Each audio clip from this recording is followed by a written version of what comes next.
guys. So I was gonna record this on my camera, but it's like not turning on.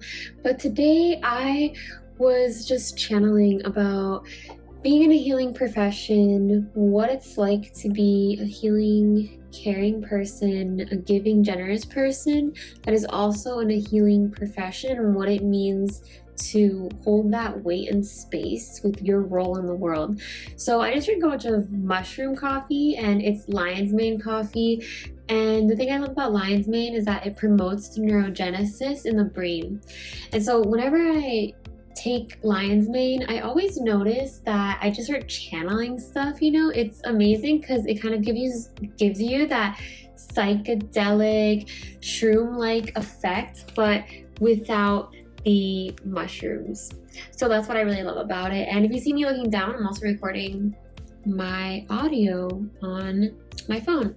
But anyways, so I was channeling just now about being in this healing profession. This is a topic that comes up a lot with my clients and in my personal life, what it means to hold this role and space as a healing person, being in a healing profession.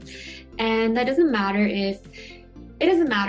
if you're a herbalist, a nurse, an RN, maybe you are a massage therapist, a mental health therapist, any kind of therapist, a counselor, a coach that helps people heal their inner wounds.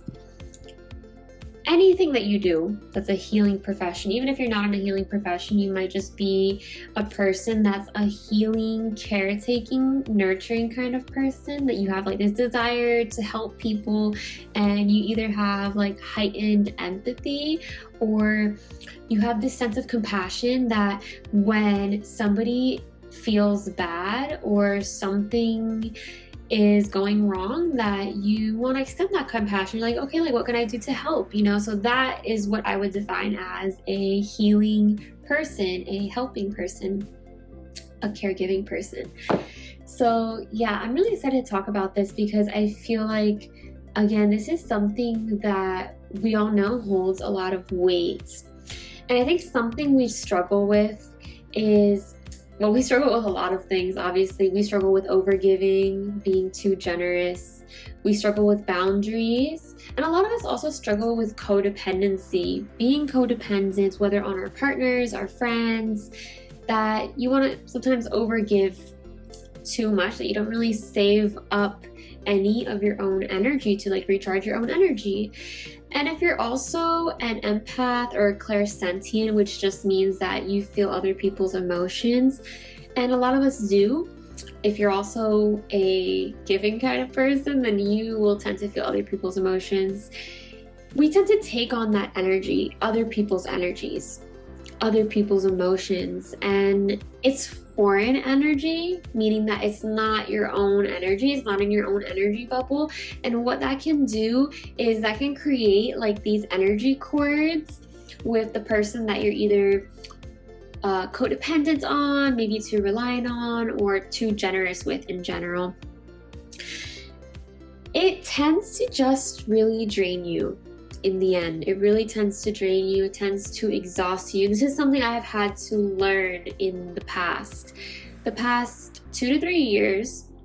I've really been focusing on boundaries, on learning how to have boundaries, how to give to myself, and how to hold space for people without taking on their emotions.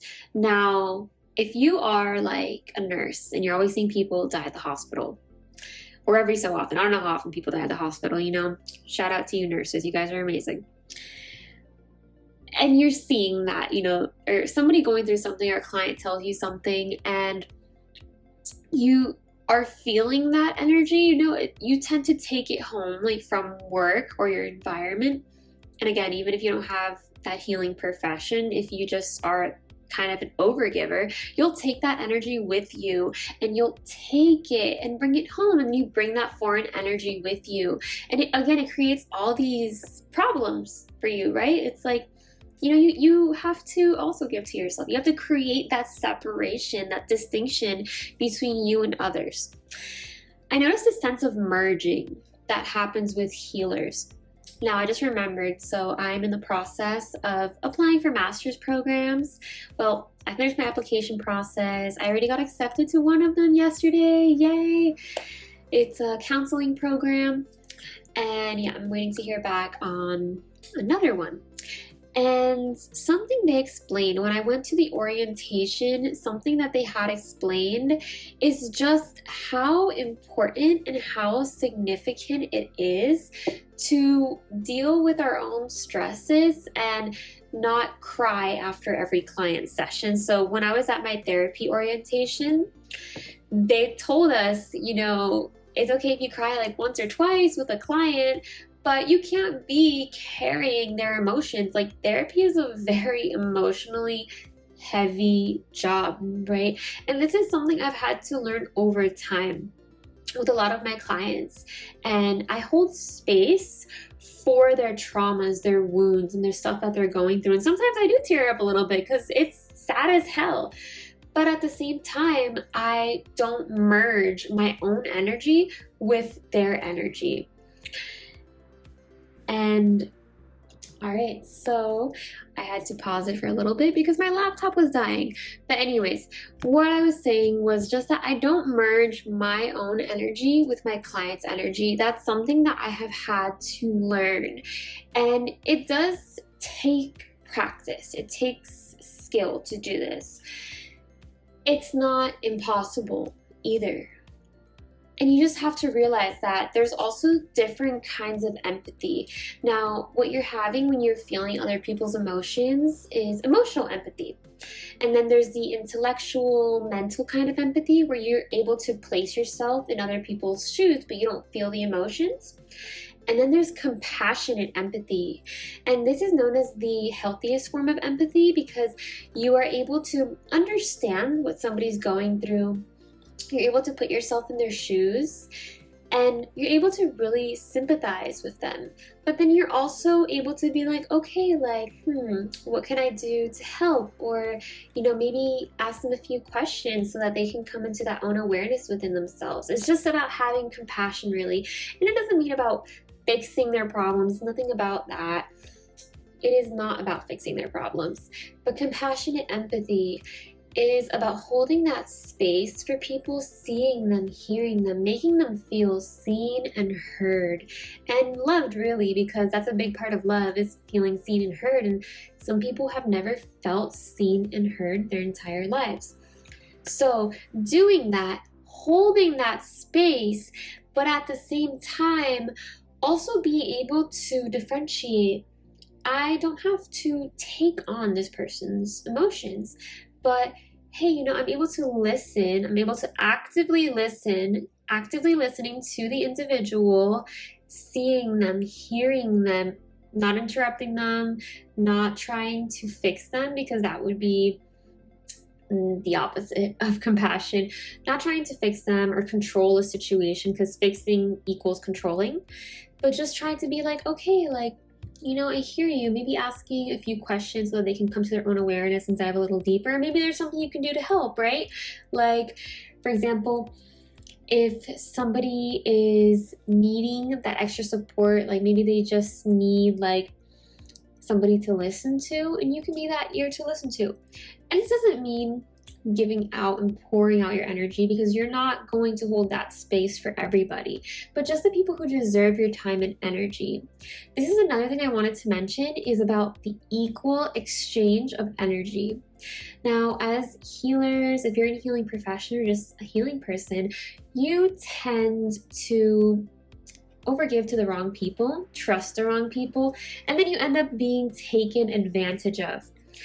And this is where you have to learn discernment. And what discernment means is just a form of judgment where you can discern, okay, will this also be helpful to me? Is this going to be helpful to me? Not that every situation needs to be helpful to you, right? Sometimes we are generous and sometimes we give without expecting anything. But at the same time, we also have to kind of sit back and make sure that the energy exchange is equal. Because if you're just constantly pouring and pouring and pouring and pouring into somebody without receiving anything in return, then you're gonna experience resentment. You're gonna experience anger, probably a lot of bottled up anger. You're gonna experience pain, like, oh my gosh, this is triggering, like either your abandonment wounds or just codependent wounds and things like that. And you're going to experience a lot of rage too, if you bottle it up enough. So it is important to make that differentiation and know what is going on in your body. Now, when somebody crosses my boundaries, I either tend to get anxious or I feel like my chest tightens up. And I notice this with strangers. Like, for example, the other day I was having a conversation with somebody and she was nice and everything, but she kept going on and on and on. And, I kind of left, like I kind of like was about to walk away and she kept pulling me forward. And I was being polite, kept talking, but then it happened like 4 times. And I was like, yeah, she seems to not be getting the memo, and I'm sure maybe she had a hard time picking up on social cues, but yeah, I noticed that I felt a boundary was crossed in my own inner being and spirit, because I felt that tightness like kind of wrap around my chest, and I also started to feel anxious, like, oh my gosh, like in those times, it's important to speak up, assert yourself, even if it's for something small like that. It can lead to anxiety. Like in my case, it can lead to your chest tightening up. You might have a problem with speaking up, asserting yourself, but just know that it is okay to assert yourself. You're gonna hurt people's feelings. It is important to be mindful of how you deliver the message, right? Like just blowing up on somebody who doesn't deserve that could totally mess up your relationship and ruin it. But that's also why you don't want to bottle it up and bottle up those emotions, because then you will eventually like pour over and blow up. So this is something that I tend to notice with healing people as well, caring people, that we tend to have a difficult time with self-asserting and speaking our truth. Like really just, hey, this bothers me. Can we not do that anymore? There are so many different ways to do that. The best way I recommend is to use I statements, like, I feel hurt when you do this. Avoid you statements, because then people go on the defense. And just know a lot of people will go on the defense. Most people do operate from ego and lack self-awareness, and you can't control that. You can't control other people's reactions. And at the same time, not everything is worth fighting for. But in your most intimate relationships, when you do want to speak up and you still want to be friends or lovers with that person, or you still want that family member in your life, but you want to also assert yourself and kind of like put your foot down, but not in a way where it self-sabotages a relationship. And this is what a lot of couples tend to do, is they tend to just kind of like blow up on each other and then argue. And that is something that I also had to learn to navigate, experiencing a healthy relationship for the first time. You will come into conflict. It's a part of life, and it's totally okay to just know and integrate the fact that you are going to make people upset. You're going to shake up some bones. You're going to rattle some bells, jingle some bells. But you have to be okay with hurting people's feelings sometimes. The truth hurts, and people do get defensive, but there's nothing wrong with expressing your truth, sharing your truth, and being honest about how you feel, because it is going to save you so much time and energy. And guess what? If somebody has an extreme reaction to you setting a boundary, hey, don't talk to me like that. I feel hurt when you do that. Or, hey, please don't talk to me like that. It just really hurts my feelings. If they get super defensive over something small like that, it's better that they're not in your life. Because if they start blowing up at you like that, if they start blowing up at you for something small and minuscule like that, this person is rather entitled and arrogant, and they're probably going to be somebody you don't want to be with long term as a friend or lover, family member, whatever the case. You don't want that energy around you long term, and that's how you know that that person doesn't have the same level of self-awareness as you. And some people don't have the capacity to have self-awareness. It's not in their soul's journey at this point in their life and time. And some people are in denial and refuse to just see themselves. So you really have to be okay with the fact that it's better that this happens in the beginning of the relationship. It's better that you speak up in the beginning of the relationship rather than years and years and years down the line, and then it just all builds up, and now you're stuck in a situation where you're either living with them or where you're either in a place where you've known them for years and you feel like it's harder to let go because you already have the emotional attachment to them. So it's better that you do shake things up a little bit and you assert yourself and collaborate with them in the beginning. Now, a lot of people call this confrontation, but not everything has to turn into a battle. Confrontation isn't a bad thing. It can be collaborative, right? So you want the person to hear you out and hear your feelings, and hopefully they'll apologize and also express their feelings and how they felt, or perhaps there's a misunderstanding and no apologies are needed. So it's just important to be mindful of that when it comes to navigating people. At the same time, I know that healers, caregiving people are always kind of apologizing for everything because you want to avoid conflict. I'm not like that. I'm rather confrontational, I would say, but I do know a lot of healers that are the opposite of that, and they have a hard time asserting themselves. Now, it's okay if you stir the pot a little bit, because not everybody is going to be an ingredient you want in your stew of life. You know what I mean? Your life is like a stew. I love how I make a lot of food analogies. So life is like a pot of stew, right? So you have your peppers, your onions, your garlic, and all of that.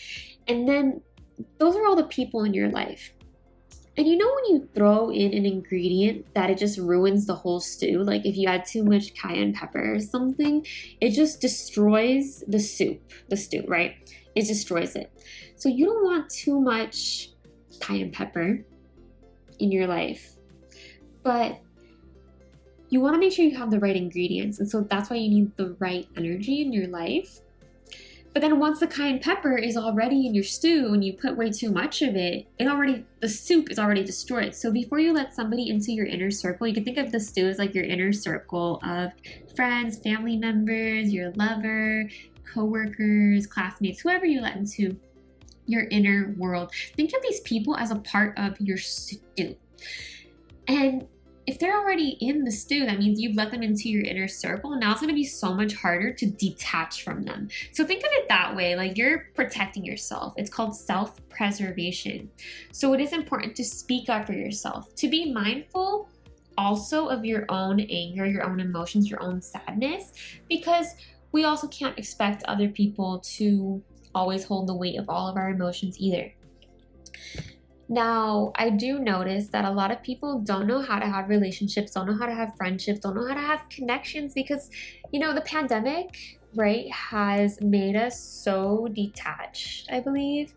And if you're listening to this like years in the future, it's 2023, the pandemic has made us a lot more socially isolated, anxious, and all of that, and we don't really know how to deal with relationships. The dating scene is kind of a mess right now, so you want to be mindful of that too.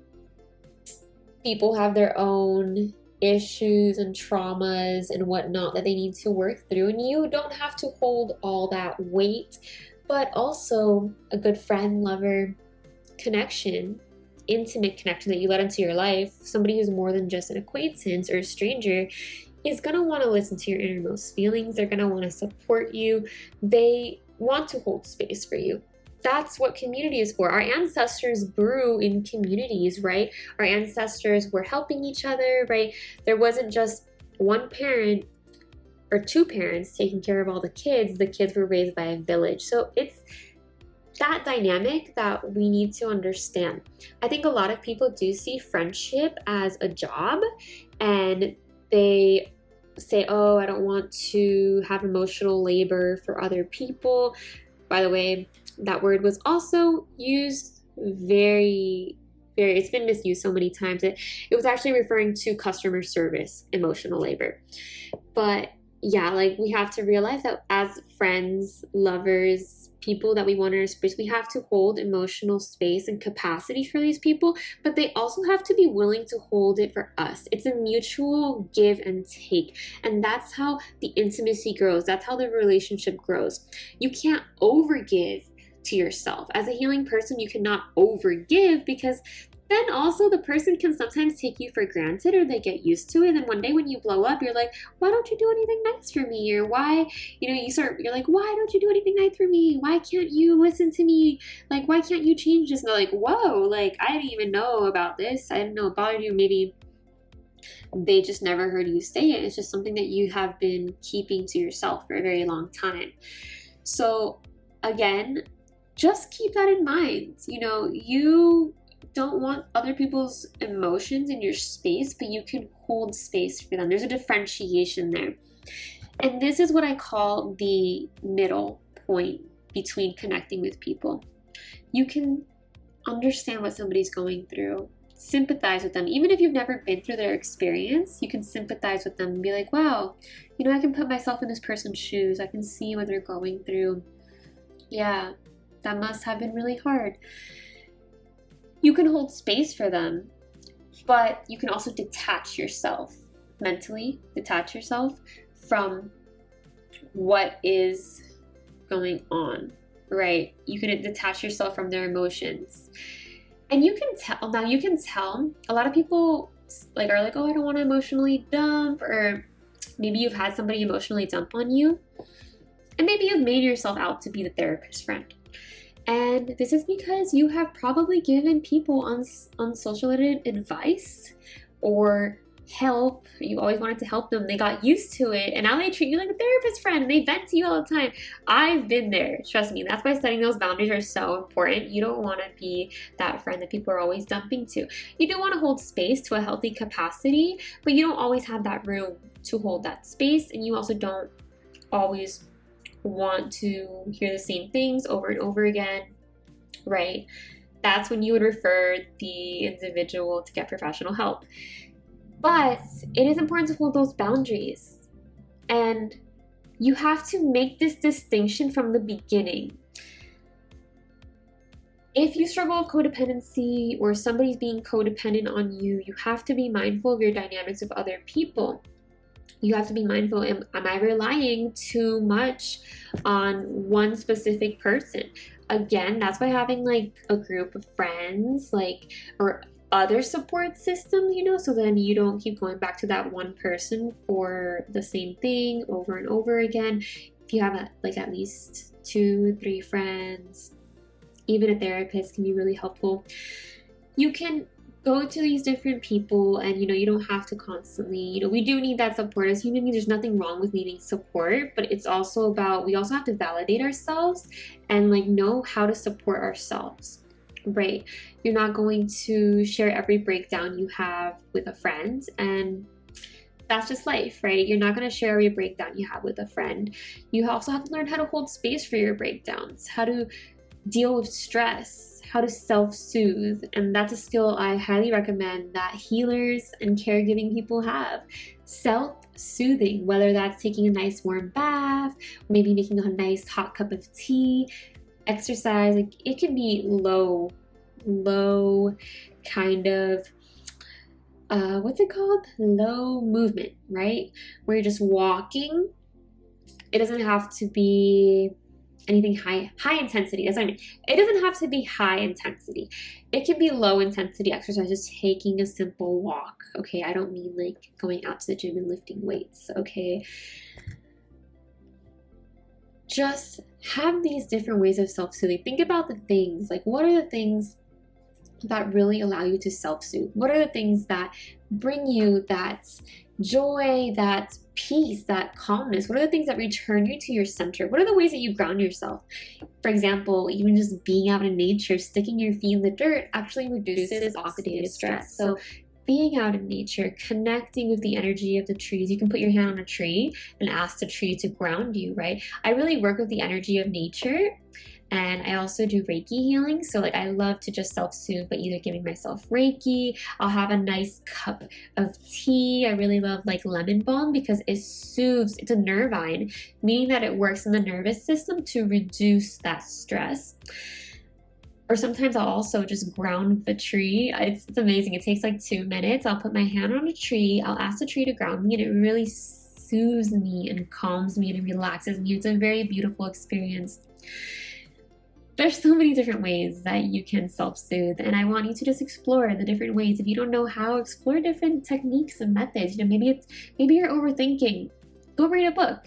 Fill it with words. If you're an overthinker, if you're too much of a mental person, you need to be reading more books. And if you feel understimulated, if you feel like maybe you are bored and you kind of have this urge to like self-sabotage or do something chaotic or destructive or go back to those kind of patterns that are harming you, then you can write. You can do something stimulating, something physical, something movement-based, like low-intensity exercise, taking a walk, yoga. Writing, I love writing because it's a way of expressing my energy and preventing destruction, making the energy creative instead of destructive. And trust me, I used to be a very self-destructive kind of person that would always self-sabotage my relationships, that would always self-sabotage my connection with myself and my relationship with myself. And I learned how to turn the destruction into creation, because the opposite of destruction is creation, right? So that destructive energy, that rage was just showing me I need to move. I need to get something. I have so much energy, and maybe it's stress, or maybe it's pain and anger and sadness. I need to express it somehow, somewhere. And maybe journaling works for you, reflective journaling. Now, there's some types of journaling where you can start to linger too much on the issue. But if you just have a conversation, I like to do that. Just have a conversation with yourself. Like, why do I feel like this? Okay, where does this come from? It's kind of like you're giving yourself therapy. This is what I did, and it really helped me on my healing journey. And it really allows you to self-reflect and go within. Now, I love journaling, but if you're somebody who isn't the best with words, visual art, go get a canvas. They're like $5. Go get a canvas. Get yourself some paints. Or probably you're already a creative. You're already an artist. You need something to express that doesn't use words. That's just boom, paint being splattered. Just putting your emotions. One time I was so angry at this one person that led me on, and I got this canvas and just started drawing and splashing this serpent. I drew like a snake, and I didn't even know how to draw snakes. I just looked at a picture and just kind of tried. And it's a little bit abstract, but I tried my best and it was fun. So doing something like that, can be so liberating and so fun, and just gives you that space for your creative energy. Getting into a hobby. Your hobby is your return to center. Knitting, painting, journaling. Anything that requires movement, yoga. Getting into a hobby to ground you to your center, because you will experience stress, conflict, all of that, all of your life. But it's up to you to not let it turn into something destructive and chaotic.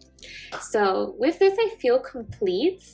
I wanted to mention also that I am working on a codependency ebook for my Patreons, and I'm working on an ebook series where every month I'm going to be launching an ebook, and my Patreons have access to it for free, and to you guys I will sell it via my newsletter, also my social medias. I'm super excited for it because I already have about like 6 or 7 pages done, and so the codependency ebook I'm launching out on April 10th. If you're watching this after that, it will be on my website at angeliluz.com.